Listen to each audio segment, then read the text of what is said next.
Bonjour, devant moi j'ai la Huawei MatePad 11.5 et la Samsung Galaxy Tab S et Lite. Et dans cette vidéo, nous allons comparer les appareils photo de ces appareils.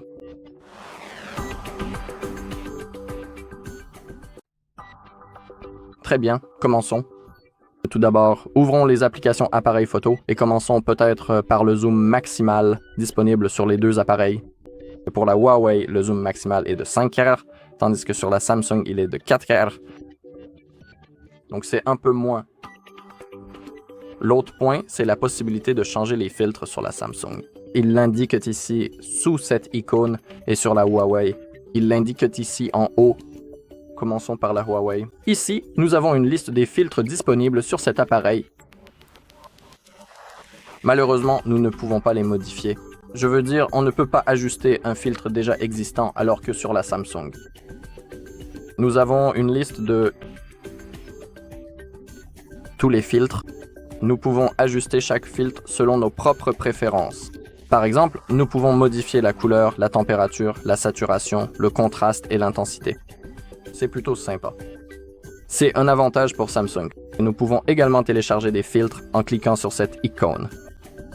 Et ici, nous pouvons les télécharger. Ici, nous avons une liste des filtres virtuels Camelot que vous pouvez télécharger. Aussi, une autre fonctionnalité sympa qui n'est disponible que sur Samsung et c'est grâce aux fonctionnalités du Samsung Galaxy.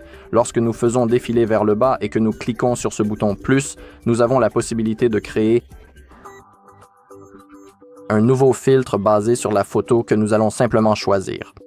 Il suffit simplement de sélectionner la photo dans notre galerie. Maintenant, l'IA va convertir les couleurs qu'elle voit sur la photo pour les utiliser comme filtre. Et vous pouvez maintenant voir qu'il est apparu dans la liste des fonctionnalités des filtres. Et nous pouvons aussi l'ajuster, nous pouvons modifier l'intensité, la couleur, la température et d'autres paramètres. C'est donc ça la fonctionnalité sympa sur le Samsung. En ce qui concerne la vidéo sur les deux appareils, la résolution maximale est Full HD à 30 fps. On ne peut pas aller au-delà, c'est la même chose sur le Huawei. En allant plus loin dans notre analyse, on peut clairement voir que sur le Samsung, nous avons tout simplement plus de modes de photographie et de vidéo que sur le Huawei, ce qui offre une plus grande polyvalence. Par exemple, nous avons le mode Pro et le mode Pro Vidéo, qui nous permettent, par exemple, de modifier l'ISO, la balance des blancs, et l'exposition dans la vidéo ainsi que dans la photo. Nous avons deux modes, l'un est pour les photos normales, le second sert à ajuster ces valeurs dans la vidéo. Malheureusement, sur le Huawei, nous n'avons pas cette fonctionnalité. Nous avons également le mode simple, le mode nuit, la nourriture, le panorama et l'hyperlapse. D'accord. Aussi, lorsque nous cliquons sur l'icône Internet Eye de Samsung, nous pouvons voir Bixby Vision. Nous devons cliquer sur les paramètres et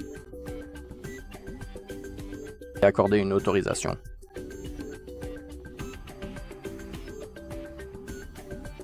Voilà, et maintenant, ça devrait fonctionner. Oui, et nous avons des fonctionnalités telles que le lecteur de texte, la détection d'appels, l'identification d'objets, la description de scène, Wine, Discover Text et la traduction. Donc ici, nous avons beaucoup de modes cachés qui ne sont disponibles que sur le Samsung grâce à la fonctionnalité Bixby Vision. Par exemple, je peux vous montrer comment cela fonctionne. Et nous avons l'identificateur d'objet maintenant lorsque je dirige la caméra, par exemple, vers cette plante, et il devrait la détecter comme un E. En fait, je vais vous montrer. Alors, activons-le. Actuellement, il indique accessoire pour cheveux, mais maintenant, il l'identifie comme une plante, et c'est effectivement le cas. Nous avons aussi la détection des couleurs.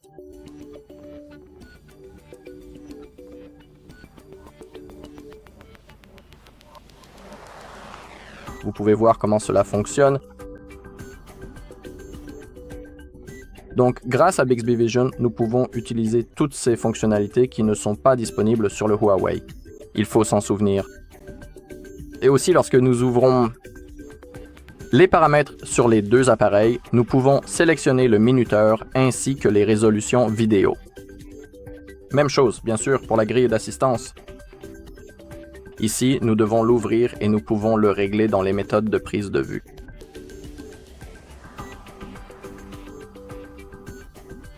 Ou non, en fait pas ici, mais je suis sûr qu'on peut modifier et sélectionner la barre de grille d'assistance. Peut-être que je me trompe, il faut juste que je la trouve.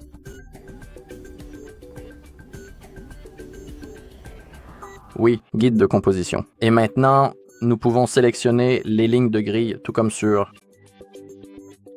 l'interface utilisateur, donc c'est aussi disponible. Une autre fonctionnalité sympa que nous avons sur le Samsung, c'est le mode rafale. Lorsque nous voulons l'utiliser, nous devons être en mode photo. Et maintenant, pour prendre une photo en rafale, nous devons d'abord désactiver les filtres, car si c'est activé, cela ne fonctionnera pas. Et maintenant, il nous faut de bonnes conditions de luminosité. Et maintenant, lorsque je maintiens et fais glisser la barre de l'obturateur vers la droite, je prends une photo en rafale. Et grâce à cette fonctionnalité, je peux prendre jusqu'à 30 photos d'affilée, ce qui est vraiment plutôt cool et impressionnant. Malheureusement, cela n'est pas non plus disponible sur le Huawei, ce qui est un inconvénient notable pour de nombreux utilisateurs potentiels. Kibiam. Et en ce qui concerne la qualité des photos, laissez-moi vous montrer. Mais en ce qui concerne les fonctionnalités, à mon avis, elles sont bien plus intéressantes sur le Samsung à ce niveau-là.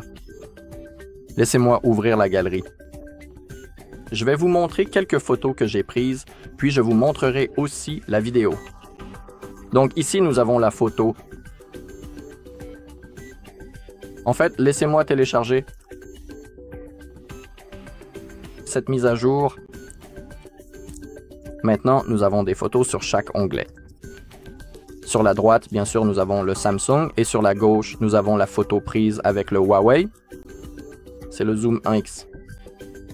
Et on peut voir une grande différence en ce qui concerne la qualité de cette photo.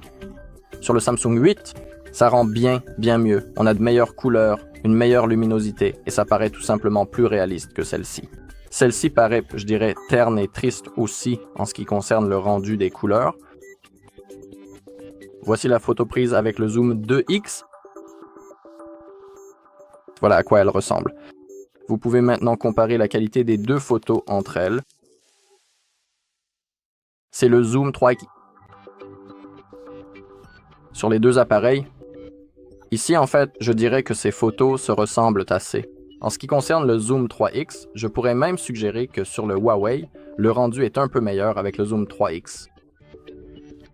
La prochaine photo a été prise avec le zoom 4x. Comme vous pouvez le voir, c'est vraiment flou sur les deux appareils en fait. Donc, en ce qui concerne la qualité, pour moi c'est pareil et ce n'est vraiment pas le meilleur. Mais vous savez, nous n'avons pas d'appareil photo à haute résolution sur les deux appareils. D'accord, c'est le mode panorama que j'ai spécifiquement utilisé pour cette photo, donc j'ai simplement pris une photo entièrement blanche.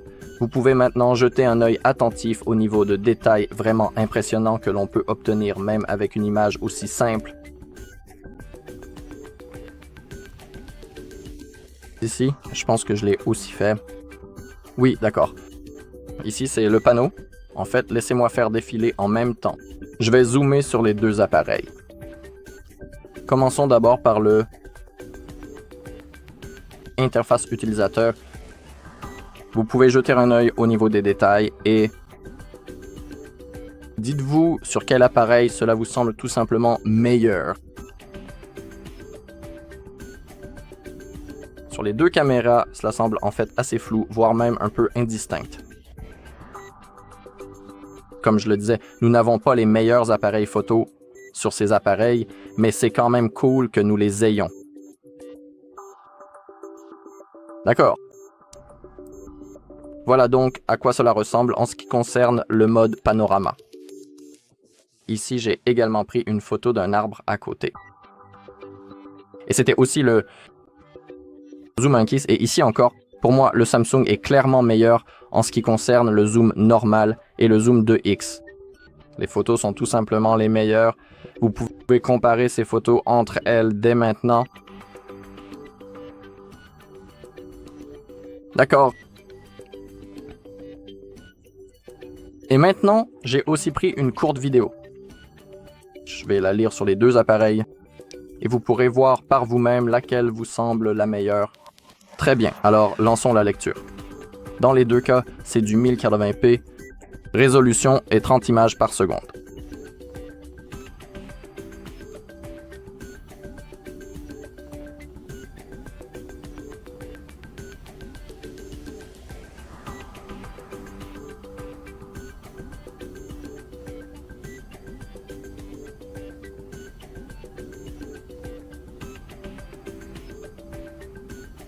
D'accord. Donc pour moi, clairement, le Samsung est meilleur à ce niveau-là. L'écran ne tremble pas autant alors que sur le Huawei, la qualité n'est pas non plus la meilleure. Je dirais donc que pour moi, même en ce qui concerne la vidéo, le Samsung est clairement en position de force.